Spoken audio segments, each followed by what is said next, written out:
All right. Welcome everyone to Spill Your Sauce, the music show by producers for producers. Today we have none other than a big legend to the Toronto scene. We have Eli Brown, a multi-platinum producer from Brampton, Ontario.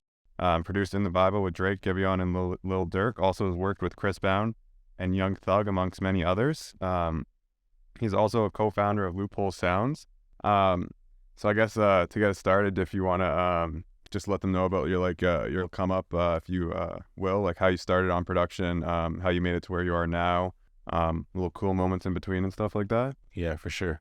Depending on where people are from, in Canada we have this thing called 40 hours, where you need to do like community service, volunteer hours and whatnot. And there's this place where they taught music production, and I really needed beats, because I was like making music myself. And I was like, yo, I need Wonder Girl beats. And at that time, I need like Wonder Girl beats, and there's like nowhere I could find them. Like, there's no way, and I couldn't afford her price, definitely at that time. So that place was like the best place I could just like start learning how to do it. And at that time, Rodham in Paradise came, like Jazz Cartier, like his album just dropped, and apparently he came the day before my first day. Yeah, I love that project so much. Like, I was like, bro, Jazz Cartier's over there. Like, this place is official. Yeah. He never came again. I made sure I came every other day just to possibly bump into him, but it was just like, he just came that one time. Yeah. That consistency, helped me out later on. So I was making beats or whatever. I ended up meeting a good homie I still know now, Matt the Eye, during my time over there. We happened to be working for Wonder Child now to this day. So it's like a crazy kind of full circle moment. And after that, what happened? I met Boy Wonder like 3 months into like making beats. Yeah, like he posted a thing on Instagram. What? Yeah, like I almost quit too. That's what was even more funny. But like it was 3 months into making beats. He posted something on Instagram at a school. It's called Cloud 10. It's like a youth program or something. And I just showed up. Okay. Just like pulled up. And that was my first time like taking the bus. So I was stressed. And I took like so many buses just to get to this one school. Not really much people were there. It was like probably 10 people. And he just, so what do you talk about? He just talked about his story. He played a 0 to 100 beat. He played a couple of beats that ended up becoming placements too. And I think he went on to do Black of the Berry at that time too, which was like so inspiring because Kendrick Lamar was my favorite rapper. Yeah. And I didn't really care about Drake at that time, like deeply. Yeah. So it was like when he played 0 to 100, it didn't really hit me. But when he produced Black of the Berry 3 months after, I'm like, yo, who is this guy? Like, what's wrong with him? But he was like, yeah, like my parents told me to get a job, and I didn't get a job. I just kept making music. And I don't know why that hit so deep. I was like, yo, you just did it. You just said no fucks. Like, you went and chased your dreams and made it happen. So I did that. I started working with a producer for the night. That's the first person I really like showed my beats to. You know what I mean? And after I started working with Lord Quest, and like that's like a close family of his, so like a family friend. Yeah. And we kept like working for what, 6 months, and we got a placement with Maestro Fresh. Crazy. Or Maestro Fresh. What, I don't know how to pronounce the name properly, but a Toronto legend. Yeah. I got $400. You wanna know what I did with that $400? I bought a ticket to LA, fam. Really? Yes. No B&B, just a ticket, fam. You just went out there. And it's a crazy story. I had to like really go into the detail, like, to make it worthwhile. So basically, like, I had like trouble with money, right? Like, I was not good at like, just keeping money. And my mom always makes this running on joke. I can't have a certain amount to my name. And like, bro, I was just working with Quest, working with him, got a 400. And that was the first time I had like a decent amount. Yeah. Right? And I'm like, bro, I probably want to spend it on food again or some bullshit. I'm like, you know what? Nah, like, I always want to go to LA. Let me just buy the ticket. Yeah. And I'm like, yo, if I have to sleep on the fucking roadside, I'll do it. People do it all the time. Fuck, I can't even remember, fam. I can't even remember the exact year. This is pre-pandemic, fam. Full, yo, Skid Row had me, fam. Holy moly. But, I was like, yo, I'll sleep on the floor for for a few days. Like, I probably won't have like change for like one day at a spot. I just kept talking about going to LA, and my homie Snaps was like, yo, I'm trying to go to LA. I've never been there before. Yeah. And my homie Blasian was like, yo, I'm trying to go to LA. And Fortnite trying to go to LA. The SV trying to go to LA. And basically it was like a whole situation. We all figured it out. And like by that time I also got more paper to like, you know what I mean, get like the Airbnb spot with with them. But them come on the trip made it way much more easier. Do you want to speak on a bit of how the CLB placement came up and like that whole story? Because like you said, I'm sure you know you're on your way up and then that happens and it just kind of goes a bit crazy. Yeah, it kind of hurt my head a little bit in a bad way. But yeah. So CLB was like, I think Drake's been working on CLB for a minute, and just in general for probably like 3-4 years. It wasn't called CLB, it was like Drake was working on the album. So before that, I told you how I got flown out to LA, and after I met Austin, so Drake starts this word that Drake's trying to work. I'm working with different people trying to like get on that. I worked with, at one point I was in a group chat with Stupid Lou, Des Wright, and this guy called Daniel. Because at that time I went to Des, I'm like, yo fam, I'm trying to figure things out. Like, do you provide any sort of mentorship? You know what I mean? Like, and at that time he was just trying to get like go on a Drake run. He was like, yo, I've been selling a lot to Cardo or whatever. So there was that. Then after, obviously I never had a consistent phone situation. So they thought I went like Hollywood on them, but I really lost the group chat. Oh, true. Like I didn't have the same phone, and like, damn. Yeah, it just like fizzled out by accident. Yes. But there was that, and after I was working with these guys, Sauce Boy, Cam, and Danny Phantom, who were signed to Preem. And it was just like me being just like proactive in like, you know, trying to get on that project. And some of those avenues didn't work, kind of worked, but those avenues led me in a weird way to Austin.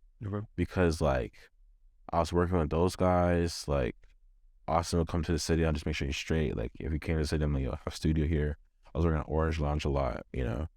And I was just like, yo, just come over here. Like they got crazy setup, SSL, just making them feel comfortable. Hospitality, you know what I mean? Like hospitality goes a long way. And I never really asked him to send ideas. I never asked him for anything too much. It's just more or less like, yo, just making sure he's good. You know what I mean? Then what happened? One day, after hitting him on a random tip, like not had nothing to do with music, he just asked for a pack. And the first pack I sent was just like the Drake idea. But like how I made the idea itself and like my side of the story was, okay, I was teaching a class and the student I met and the student I was teaching was talking about some of Party Next Door and like, you know what I mean? Yeah. And I'm like, yo, there's an idea that I've been sitting on in my head for like maybe 6 months now. Let me finally do this. Like, he just reminded me to do the idea. Yeah. I made this sample in my head 6 months prior. And I'll do my vocal sample aside to my class. And I'm like, all right, cool. Like, I did the chords. I did the vocal idea. And we were going crazy. We were freaking out.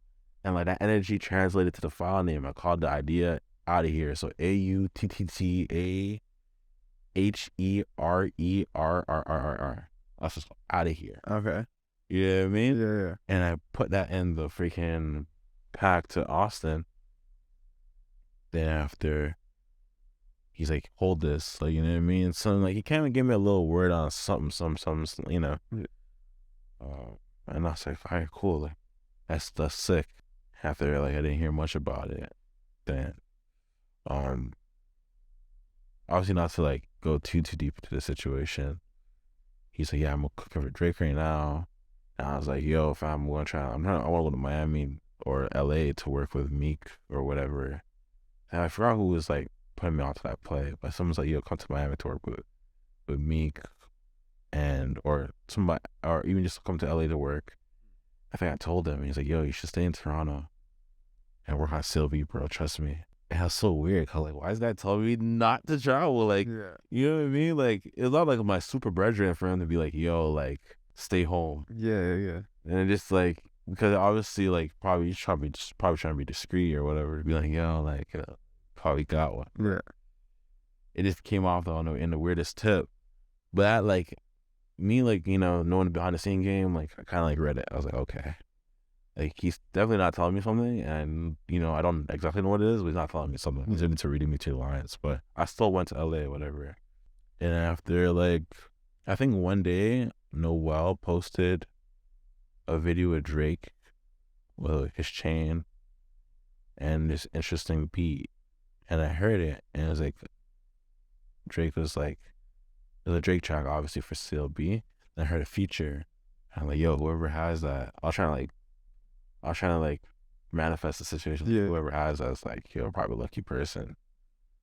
The video, I kind of find that video to this day. Like I remember seeing that video once, and you know, some people that probably were paying attention to those at that time, CLB were probably like, yo, like, you know, they'll remember that video. But I think Drake posted it because my track low key leaked like before it even dropped. Oh, word. Damn. Low key. But it wasn't like, it was like a well contained leak. Oh, okay.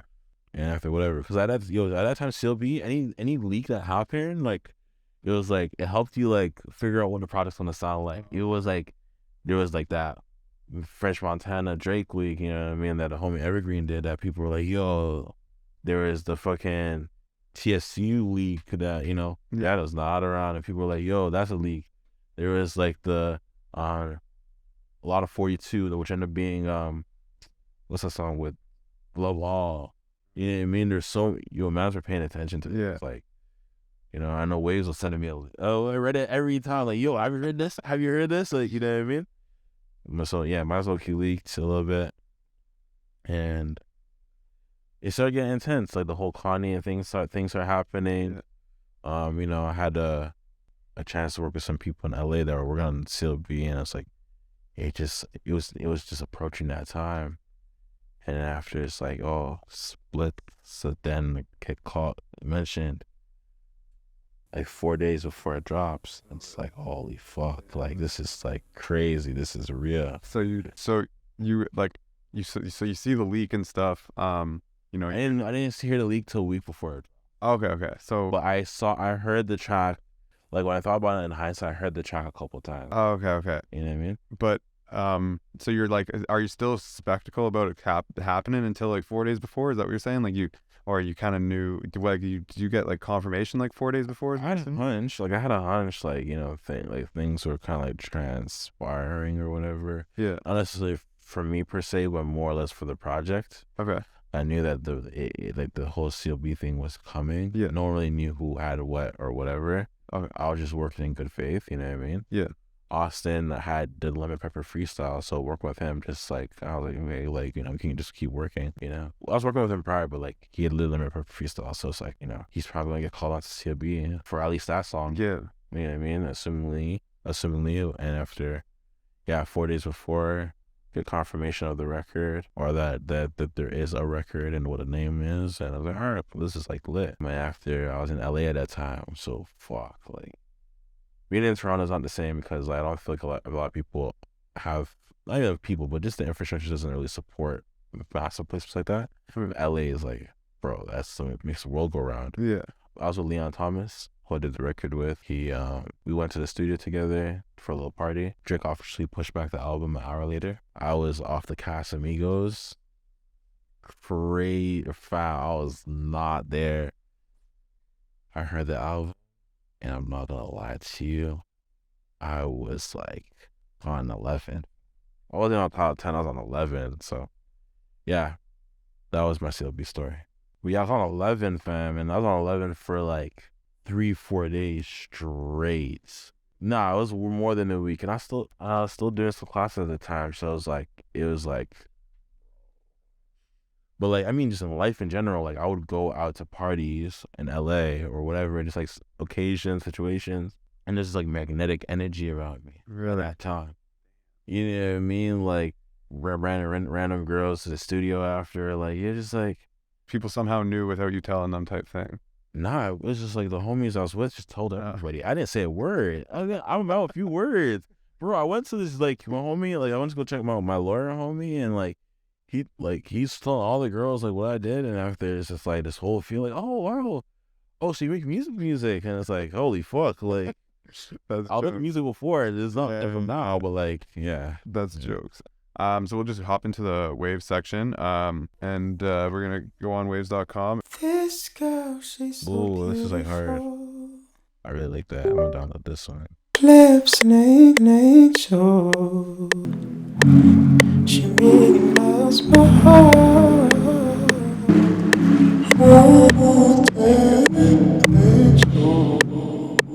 This girl's just so beautiful.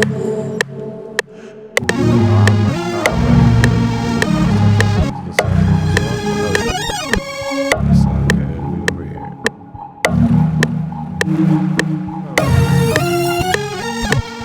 Let's see. Like how it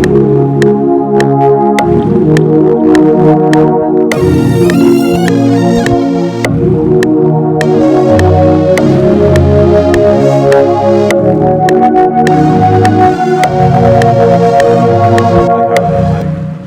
She's so beautiful. Soft lips, so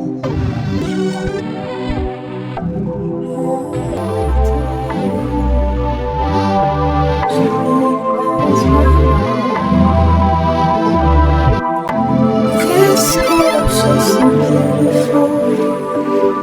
Soft lips, so beautiful.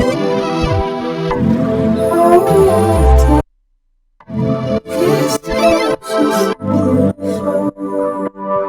Soft lips, so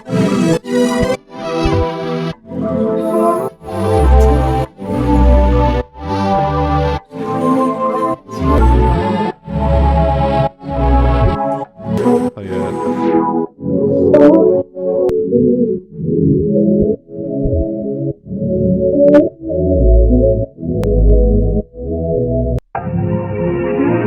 There it is.